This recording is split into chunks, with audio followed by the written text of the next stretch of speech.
eng boy odamlari kimlar ekanligini aslida hech kim bilmaydi, chunki ularning ro'yxati Forbes jurnalida chiqarilmaydi. Xuddi shunday asl professionallarni ham ko'pchilik xalq ichida tanishmaydi, chunki ular Instagram yulduzlari emas. Men sizlarni asl professionallar bilan tanishtirmoqchiman va shuning uchun podkast tuzishga qaror qildim. Va podkastimizning ilk mehmoni o'zining ishini ustasi, 30 yillik tajribaga ega psixolog, neyropsixolog Urinova Svetlana Ubaydulayevna.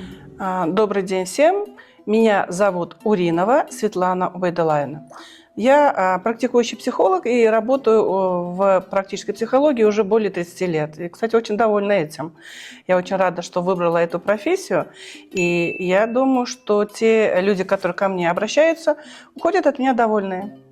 И я rada находиться здесь вместе с vami. Podkastimiz asosan o'zbek tilida bo'lib o'tadi, lekin ustozimiz o'zlariga qulay bo'lgan ona tillari rus tilida yaxshiroq gapiradilar uchun rus tilida javob beradilar, lekin ora-orada sizlarga ham tushunarli bo'lishi uchun o'zbek tilida javob berishga harakat qiladilar. Да, это действительно так.